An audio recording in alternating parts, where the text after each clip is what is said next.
नमस्कार मित्रों, मैं अंशुमान सिंह आपके अपने YouTube channel target with Rohan sir पर आपका फिर से एक बार हार्दिक स्वागत करता हूं। पिछली कक्षाओं में हम भारत पर होने वाले यूनानी आक्रमण के बारे में पढ़ा था और यूनानी आक्रमण के बाद भारत के पर पड़ने वाले यूनानी प्रभावों को हमने पढ़ा था। आपने ये देखा था कि सिकंदर आक्रमण के पश्चात अपने भारत के साम्राज्य को दो भागों में बांटता है। एक ब्यास नदी से लेकर के झेलम नदी के बीच का जो भाग था उसको पोरस को दिया था और झेलम नदी से लेकर के सिंधु नदी के बीच का जो भाग था उसको आम्भी को दिया था और सिंधु नदी का जो पश्चिमोत्तर प्रांत था उसको अपने गवर्नर फिलिप को दिया था और फिलिप की मृत्यु के बाद इसकी देखरेख सेल्यूकस निकेटर के द्वारा किया गया। ठीक है, अब हम लोग ये देखेंगे कि मगध पर शासन करने वाला पांचवा वंश। ठीक है, इसके पहले आपने नंद वंश पढ़ा था। नंद वंश के अंतिम शासक धनानंद को पराजित करके चंद्रगुप्त मौर्य ने मौर्य वंश की नींव डाली थी। ठीक है, आपको पिछली कक्षाओं में नंद वंश की कक्षाओं में इनको हम क्लियर कर चुके थे। अब आप ये देखेंगे कि आज आपका जो टॉपिक है वो है मौर्य वंश और मौर्य वंश का जो टाइम पीरियड है आप देखेंगे 400 ईसा पूर्व से लेकर के 200 ईसा पूर्व 400 बीसी से लेकर के 200 ईसा बीसी आपके मौर्य वंश का टाइम पीरियड है। ठीक है, मौर्य वंश का संस्थापक कौन है तो आप बताएंगे चंद्रगुप्त मौर्य। मौर्य वंश का संस्थापक चंद्रगुप्त मौर्य। ठीक है, ये लिखा हुआ है मौर्य वंश का संस्थापक चंद्रगुप्त मौर्य। आप देखेंगे कि 322 किसी किसी पुस्तक में 321 मिल जाता है, आपसे सन नहीं पूछेगा तो 322 या 321 ईसा पूर्व में चंद्रगुप्त मौर्य ने अपने गुरु चाणक्य की सहायता से धनानंद को पराजित करके मगध पर मौर्य वंश की नींव रखी। मगध पर मौर्य वंश की नींव रखी या मौर्य साम्राज्य की स्थापना की। किसने तो आप बोलेंगे चंद्रगुप्त मौर्य ने। किसको पराजित करके तो आप बोलेंगे नंद वंश के अंतिम शासक धनानंद को पराजित करके मौर्य वंश की नींव रखी थी। ठीक है, आप आगे देखेंगे तो आज जो आपका मेन टॉपिक है वो है चंद्रगुप्त मौर्य। ठीक है, तो चंद्रगुप्त मौर्य के बारे में आज पढ़ेंगे, उनकी उपलब्धियां क्या थी, उनके बारे में सामान्य सी जानकारियां जो कि आपके एग्जाम में लगातार पूछी गई हैं। तो आप देखेंगे चंद्रगुप्त मौर्य, तो चंद्रगुप्त मौर्य संस्थापक है आपके मौर्य वंश के। इनका टाइम पीरियड क्या है तो आप देखेंगे 322 बीसी से लेकर के 298 बीसी। आपको पता होगा कि बीसी में टाइम पीरियड घटता है, ईसा पूर्व में टाइम पीरियड घटता है। तो आप देख रहे हैं 322 ईसा पूर्व से लेकर के 298 ईसा पूर्व चंद्रगुप्त मौर्य का टाइम पीरियड है। ओके, आगे देखेंगे जन्म इनका जो है वो 345 ईसा पूर्व में हुआ। कब हुआ 345 ईसा पूर्व में या 345 बीसी बिफोर क्राइस्ट ईसा पूर्व में इनका जन्म हुआ। और इनके गुरु का नाम या प्रधानमंत्री का नाम क्या था चाणक्य। ठीक है, चाणक्य इनके प्रधानमंत्री भी थे, इनके गुरु भी थे। ओके, तो आप ये देखेंगे कि मौर्य साम्राज्य के जो संस्थापक हैं चंद्रगुप्त मौर्य, इनको कई नामों से जाना जाता है, कई नामों से इनको जाना जाता है। तो आप ये देखेंगे कि इनके अन्य नाम को 3 भागों में हम बांट कर देख सकते हैं।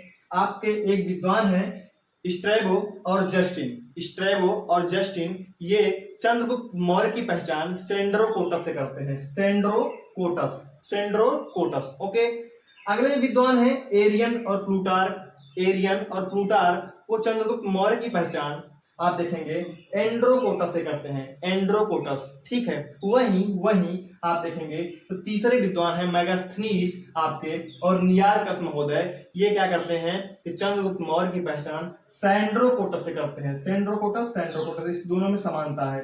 ठीक है, तो आपने 3 विद्वानों को देखा, मतलब 3 टाइप के विद्वानों को देखा, 3 मत देखा और 3 मत में एक सेंड्रोकोटस, एक एंड्रोकोटस, एक सैंड्रोकोटस। ओके, इस नाम से चंद्रगुप्त मौर्य को जाना जाता है। ठीक है, आप ये देखेंगे कि वंश किस वंश से संबंधित था चंद्रगुप्त मौर्य, तो आप ये देखेंगे कि इसके वंश के विषय में विद्वानों में मतभेद है, विद्वानों के बीच डिबेट है, मतभेद है कि ये किस वंश से संबंधित था।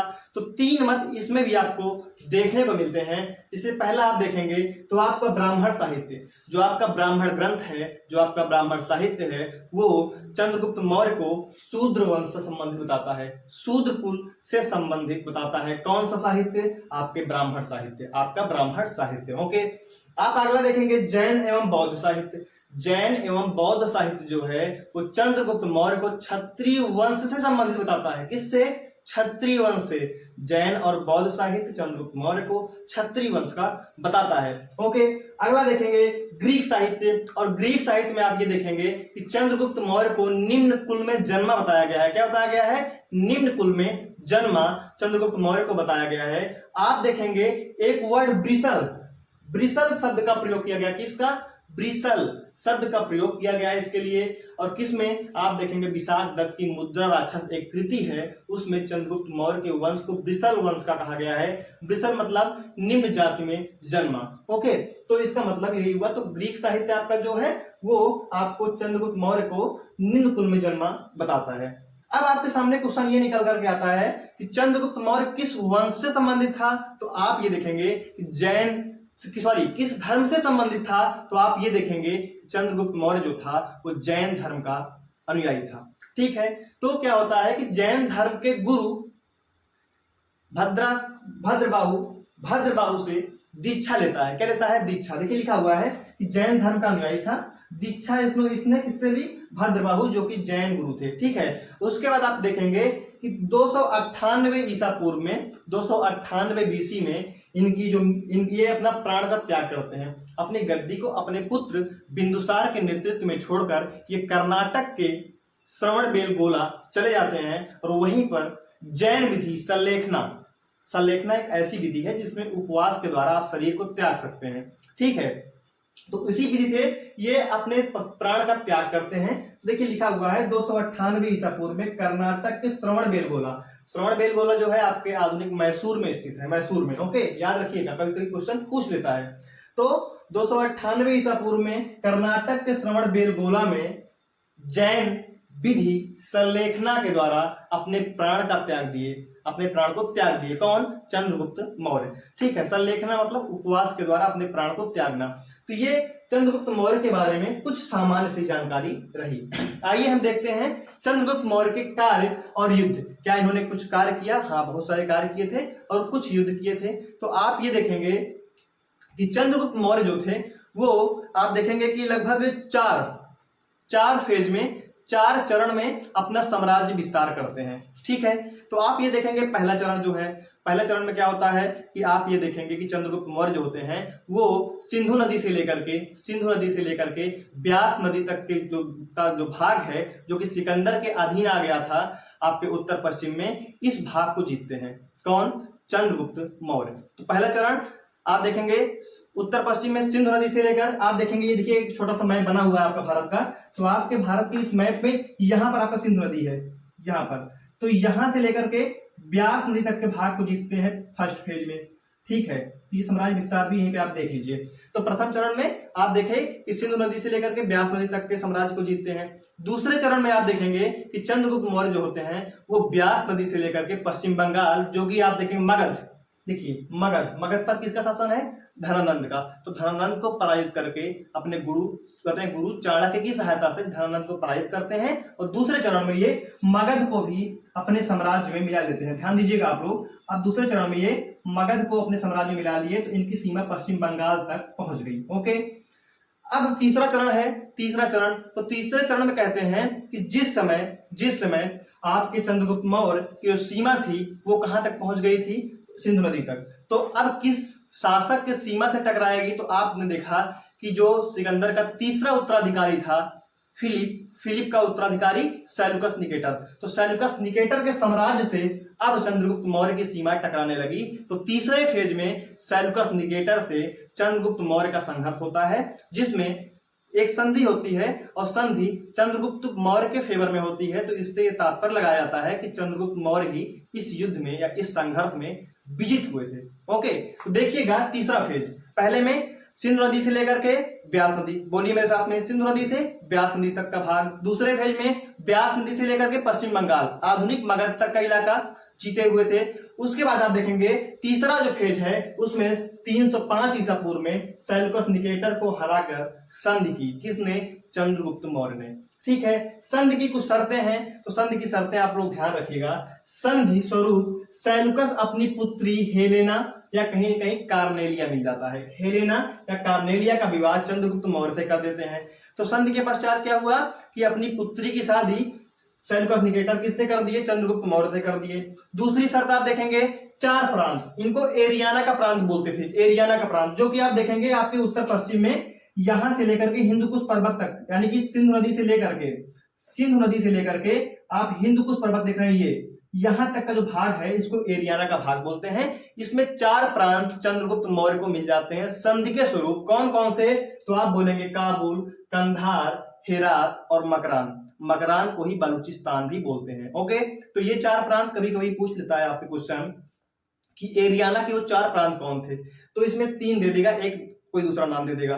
तो आप यहां से याद कर लीजिए, यहीं पे काबुल, कंधार, हेरात और मकरान। मकरान के स्थान पे कहीं कहीं बलूचिस्तान भी देखने को मिलता है। तो इन 4 प्रांतों को भी चंद्रगुप्त मौर्य को सेल्यूकस निकेटर दे देता है। तो अब आप देखेंगे कि जो चंद्रगुप्त मौर्य की जो सीमा है, जो आपका साम्राज्य है, वो हिंदकुश पर्वत तक पहुंचेगा। उत्तर पश्चिम में हिंदकुश पर्वत तक पहुंच गया, ठीक है। और आप देखेंगे दक्षिण में अब साम्राज्य विस्तार करेगा। तो दक्षिण में जो गोदावरी नदी तक साम्राज्य विस्तार किसने किया था? पिछली कक्षा में आपको बताया गया था कि नंद वंश के जो शासक थे महापद्म नंद, उनके काल में गोदावरी नदी तक का जो भाग था उसको मगध के अंतर्गत ले लिया गया था, ठीक है। तो गोदावरी से लेकर के कर्नाटक का ब्रह्मगिरी बोलते हैं, गोदावरी से कर्नाटक के ब्रह्मगिरी तक का इलाका चंद्रगुप्त मौर्य अपने चौथे फेज में, चौथे चरण में जीतते हैं, ऐसा कुछ इतिहासकार मानते हैं, ठीक है। कुछ इतिहासकार मानते हैं नहीं, चंद्रगुप्त मौर्य नहीं, चंद्रगुप्त मौर्य का जो पुत्र था बिंदुसार, उसने गोदावरी नदी से लेकर के ब्रह्मगिरी यानी कि आधुनिक कर्नाटक तक का इलाका जीता था। लेकिन आप ये देखेंगे कि जब कर्नाटक के श्रवणबेलगोला में ये अपने प्राण को त्याग कर रहे हैं, तो कहीं ना कहीं लोग जो इतिहासकार हैं वो यह अनुमान लगाते हैं कि उनका साम्राज्य ही रहा होगा, अपने साम्राज्य में ही ये प्राण त्याग करने गए होंगे। क्लियर हुआ होगा आपको? बेहतरीन। तो आपने देखा 4 चरणों में चंद्रगुप्त मौर्य ने अपना साम्राज्य विस्तार किया। तो एक चरण आप देखेंगे कहां से? हिंदकुश से लेकर के सिंधु नदी तक सेल्यूकस निकेटर को हरा करके, ब्यास नदी तक, सिंधु से ब्यास नदी तक दूसरा चरण। तीसरा आपने देखा कि ब्यास नदी से पश्चिम बंगाल या मगध तक का इलाका, चौथे चरण में गोदावरी नदी से लेकर के ब्रह्मगिरी तक का इलाका। तो आपने देखा कि चंद्रगुप्त मौर्य एक विशाल साम्राज्य का निर्माण करते हैं, जो कि उत्तर पश्चिम में हिंदकुश पर्वत से लेकर के, जो कि आधुनिक अफगानिस्तान में स्थित है, पश्चिम बंगाल पूर्व में और दक्षिण में आप कर्नाटक और उत्तर में जम्मू एंड कश्मीर तक का इलाका अपने साम्राज्य में मिला लेते हैं। तो ये चंद्रगुप्त मौर्य का साम्राज्य विस्तार रहा और 4 चरणों में विजय रही इनकी, ठीक है। तो आपने क्या देखा कि संधि के शुरू सेल्यूकस ने अपनी पुत्री का विवाह चंद्रगुप्त से किया, 4 प्रदेश दिया, काबुल, कंधार, हेरात और मकरान। मकरान को बलूचिस्तान भी बोलते हैं, इसको एरियाना का क्षेत्र भी बोलते हैं। और तीसरा संधि का शर्त क्या थी कि मेगास्थनीज को चंद्रगुप्त के दरबार में अपना राजदूत बना करके सेल्यूकस निकेटर भेजता है। और वही मेगास्थनीज है जो इंडिका पुस्तक लिखते हैं और इंडिका से मौर्य वंश के बारे में एक बेहतरीन जानकारी आपको प्राप्त होती है, वही इंडिका है, ठीक है। आपसे क्वेश्चन है कि अर्थशास्त्र के लेखक कौन है? अर्थशास्त्र के लेखक कौन है? मैं बोलने वाला कुछ और था लेकिन बोल गया, तो आप ये बताइएगा अर्थशास्त्र के लेखक कौन है, ठीक है।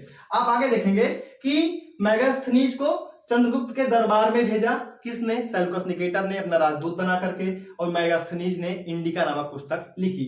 आगे देखेंगे महाआस्थान अभिलेख से चंद्रगुप्त की बंगाल विजय के बारे में वर्णन मिलता है। तो आप ये देखेंगे कि आपका जो महाआस्थान अभिलेख है उससे चंद्रगुप्त के बंगाल विजय का वर्णन मिलता है। कहते हैं कि बंगाल को भी विजित किया था चंद्रगुप्त मौर्य। उसके बाद आप एक चीज देखेंगे कि आपका जो मगध है, मगध को जीता, ठीक है, उत्तर पश्चिमी प्रांतों को जीता, कर्नाटक तक के इलाके को जीता। इतना जीतने के बाद आप ये देखेंगे कि आपका जो बंगाल विजय है, ये महास्थान अभिलेख से कभी कभी क्वेश्चन पूछ लेता है कि क्या बंगाल विजय का जो अभियान था वो किस अभिलेख में मिलता है? तो आप बोलेंगे महास्थान अभिलेख से बंगाल विजय भी दिखाया जा सकता है चंद्रगुप्त मौर्य का। तो इतना हुआ। और आप देखेंगे कि चंद्रगुप्त के राज्यपाल पुष्यगुप्त ने सुदर्शन झील का निर्माण कराया। आप ये देखेंगे कि जो आपका आधुनिक गुजरात का इलाका है वहीं पर सौराष्ट्र क्षेत्र है, तो सौराष्ट्र के गवर्नर कौन थे उस समय? तो आप बोलेंगे पुष्यगुप्त। और पुष्यगुप्त ने वहीं पर आप देखेंगे सुदर्शन झील का निर्माण करवाया था। ये बहुत ही इंपॉर्टेंट क्वेश्चन है, बहुत ही इंपॉर्टेंट है, तो आप इसको ध्यान रखिएगा। सुदर्शन झील का निर्माण किसने करवाया था? तो पुष्यगुप्त ने। किस शासक के काल में? चंद्रगुप्त के। किस वंश के काल में? मौर्य वंश के काल में। और इसी सुदर्शन झील को आगे आप देखेंगे कि रुद्र दामन जो होते हैं आपके, वो क्या करते हैं? मरम्मत करवाते हैं इसकी, ठीक है, इसका जीर्णोद्धार करवाते हैं आपके रुद्र दामन, ठीक है। तो आप क्या देखें कि चंद्रगुप्त मौर्य ने 4 चरण में विजय प्राप्त किए और एक बेहतरीन साम्राज्य विस्तार का कार्य किया। तो साम्राज्य विस्तार मैंने आपको दिखाई दिया। तो ये चंद्रगुप्त मौर्य से रिलेटेड कुछ सामान्य सी जानकारी रही। और आप ये देखेंगे कि चंद्रगुप्त मौर्य के बारे में यदि क्वेश्चन उठता है तो इससे बाहर क्वेश्चन नहीं जाने वाला है, ठीक है। तो इससे बाहर क्वेश्चन नहीं जाने वाला है, ठीक है। तो आप इस स्लाइड का स्क्रीनशॉट ले लीजिएगा और इस चैनल को सब्सक्राइब करिए, जिससे कि आपको आगे की हमारी नोटिफिकेशन मिलती रहे। और इसी फ्लो में मैं अगले शासक बिंदुसार को अगली कक्षाओं में लेकर के आऊँगा। धन्यवाद मित्रों।